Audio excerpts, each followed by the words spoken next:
नमस्कार।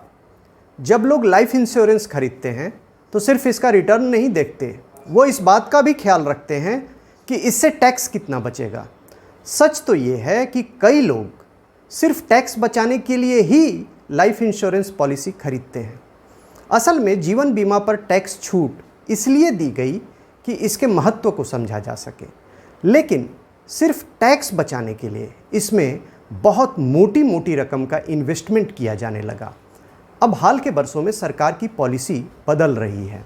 इसके बाद धीरे धीरे ही सही, इंश्योरेंस प्रोडक्ट्स पर टैक्स बचाने के मौके कम होते जा रहे हैं। अब एक लिमिट से ऊपर वाली लाइफ इंश्योरेंस पॉलिसी से जो भी पेमेंट मिलेगी उस पर टैक्स लग सकता है। बात उस पॉलिसी की हो रही है जिसमें इंश्योरेंस के साथ रिटर्न भी मिलता है। इन पॉलिसी को एंडाउमेंट प्लान के नाम से भी जाना जाता है। इससे पहले 2021 में 2.5 लाख या उससे ज़्यादा प्रीमियम वाले यूलिप को टैक्सेबल बना दिया गया था। यूलिप भी इंश्योरेंस ही है, लेकिन इसमें साथ साथ इन्वेस्टमेंट भी होता है। इस साल के बजट से उस इंश्योरेंस पर भी टैक्स वालों की नज़र पड़ गई जो यूलिप नहीं है। टैक्स का ऐलान तो बजट में ही हो गया, इसके बाद भी बहुत सारी बारीकियों को स्पष्ट करना था। हाल में इसकी गाइडलाइन जारी की गई जिसमें बहुत सारे भ्रम दूर करने की कोशिश हुई। कोई चाहे तो इसे incometaxindia.gov.in पर सर्कुलर सेक्शन में जाकर देख सकता है, लेकिन बहुत सारे लोग इसे समझ नहीं पाते। आइए हम इसे समझने की कोशिश करते हैं। इस बारे में जो भी रिपोर्ट्स आई हैं मैं उसका सार बताने की कोशिश करूंगा। मेरा नाम रमेश तिवारी है। पैसा ही पैसा वायरल चैनल पर आपका स्वागत है। इस साल 31 मार्च तक लाइफ इंश्योरेंस की पॉलिसी के तहत जो भी रकम मिलती थी टैक्स फ्री होती थी, भले ही वो बोनस के तौर पर क्यों ना हो। शर्त ये थी कि जो भी प्रीमियम हो वो बीमे की टोटल रकम के 10% से ज़्यादा ना हो। यह लाभ मिलता था इनकम टैक्स एक्ट के एक खास सेक्शन के दायरे में। यह सेक्शन था 10, जिसका क्लाउज 10D लागू होता था।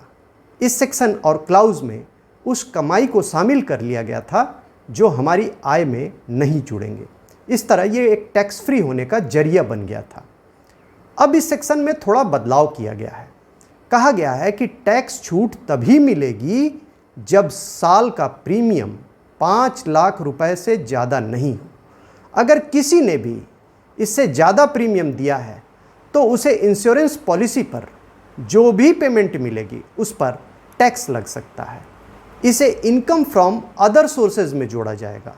हो सकता है कि हमारा किसी एक पॉलिसी का प्रीमियम साल में 5 लाख से ज़्यादा ना हो, लेकिन कई बार हम एक से ज़्यादा पॉलिसी भी रखते हैं और उन सब का प्रीमियम मिलकर 5 लाख से ज़्यादा का हो सकता है। अगर मेरे पास यूलिप है और लाइफ इंश्योरेंस पॉलिसी भी, तो ये दोनों अलग अलग चीज़ें होंगी। इनकी लिमिट की गिनती अलग अलग मानी जाएगी। यह बात भी साफ कर दी गई है कि जो पॉलिसी 1 अप्रैल 2023 के बाद जारी होगी उसी पर टैक्स लागू होगा। अगर पॉलिसी 1 अप्रैल से पहले जारी हो गई हो तो इसका प्रीमियम किसी भी साल भले ही 5 लाख से ज़्यादा क्यों ना हो, उस पर कोई फ़र्क नहीं पड़ेगा। उस पर टैक्स छूट मिलती रहेगी और 1 अप्रैल के बाद भी जब तक प्रीमियम 5 लाख से ज़्यादा नहीं हो जाता टैक्स बचता रहेगा। अगर बीमा कराने वाले व्यक्ति की मौत हो जाए तब नॉमिनी को मिलने वाली रकम पर यह टैक्स नहीं लागू होगा। यह टैक्स उस इंश्योरेंस पॉलिसी पर भी नहीं लागू होगा जिसमें कोई रिटर्न नहीं मिलता है, सिर्फ मौत के बाद वाली रकम मिलती है। आप सबको पता होगा कि इस तरह की पॉलिसी को टर्म पॉलिसी कहते हैं। हालांकि इसमें कुछ रिटर्न नहीं मिलता है तो इसका प्रीमियम भी बेहद कम होता है, बेहद कम। और हाँ, जब भी 5 लाख की लिमिट के लिए प्रीमियम की रकम जोड़ी जाएगी उसमें जीएसटी नहीं शामिल होगा। जीएसटी यानी गुड्स एंड सर्विसेज टैक्स। अब बड़ा सवाल ये है कि अगर एक से ज़्यादा पॉलिसी हुई तो क्या होगा। तब बात पूरे साल में दिए गए टोटल प्रीमियम पर अप्लाई होगी। अगर पॉलिसी कई सारी हैं और प्रीमियम 5 लाख रुपए से ऊपर हो गया हो तो टैक्स तो लगेगा, लेकिन उन पॉलिसी पर टैक्स बच सकता है जिनका प्रीमियम छोटा है और उन सभी को जोड़कर 5 लाख की लिमिट पार नहीं होती। इस हालत में हम शुरू से ही ये प्लान कर सकते हैं कि हम किस पॉलिसी पर टैक्स देना चाहते हैं और किस पॉलिसी पर टैक्स फ्री पेमेंट लेना चाहते हैं। अब हमें एक ऐसा कॉम्बिनेशन प्लान करना होगा बीमा सलाहकार की मदद से जिसमें ज़्यादा रिटर्न वाली पॉलिसी को टैक्स से बाहर रखा जा सके। एक केस ये हो सकता है कि पॉलिसी तो 1 अप्रैल के बाद जारी हुई है और उस पर आगे चलकर पेमेंट भी मिल जाए और उसे टैक्स फ्री होने का दावा भी कर दिया जाए। एक समय के बाद ना वो पॉलिसी हमारे पास होगी, ना उसका हम प्रीमियम चुका रहे होंगे। इसे ओल्ड एलिजिबल पॉलिसी का नाम दिया गया है।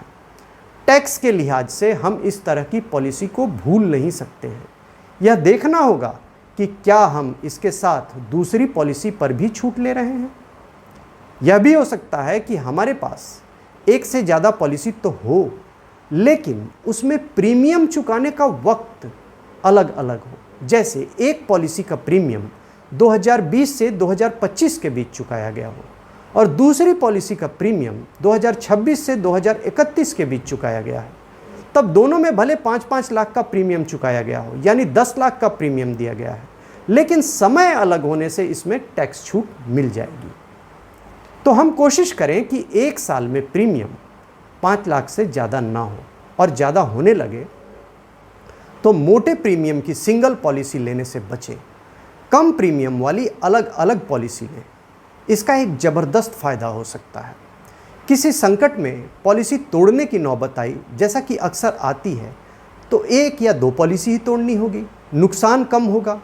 और एक रिपोर्ट में मैंने यहाँ तक पढ़ा कि पत्नी और बच्चों के नाम पर छोटी छोटी पॉलिसी ली जा सकती है। हर एक के लिए 5 लाख की लिमिट अलग होगी और पॉलिसी मैच्योर होने पर न पत्नी को टैक्स देना होगा न बच्चों को। यहाँ इनकम क्लब करने का नियम भी नहीं लागू होगा। खैर, मुझे तो यही लगता है कि इंश्योरेंस वही करना चाहिए जिसमें रिटर्न की उम्मीद न रखी जाए। वैसे भी इंश्योरेंस से रिटर्न मिलता क्या है ये जान लें। ये बेहद मामूली है। आमतौर पर ये 4 से 6% होता है। अगर इस पर भी टैक्स लग जाए तो फिर बचेगा क्या। रिटर्न की चाहत से इंश्योरेंस भी पर्याप्त नहीं मिलता। इससे बीमे का मकसद ही फेल हो जाता है। जब परिवार को पर्याप्त सुरक्षा ही ना मिले तो बीमे का फ़ायदा क्या, यानी न इधर के रहे न उधर के। मेरी समझ से लाइफ इंश्योरेंस के लिए टर्म पॉलिसी बेस्ट है। इसका प्रीमियम शायद ही कभी 5 लाख पार करे। और रहा सवाल रिटर्न का, तो इसके लिए अपनी पसंद की जगह पर इन्वेस्टमेंट करना चाहिए जहां रिटर्न दमदार लगे। चाहे मैं फिक्स्ड डिपॉजिट करूं या फिर SIP करूं। इस तरह की ज़रूरी जानकारी अगर आपको ठीक लगे कि यह किसी के काम आ सकती है तो इसे शेयर ज़रूर करें। लाइक और सब्सक्राइब करने का भी अनुरोध है। शुक्रिया।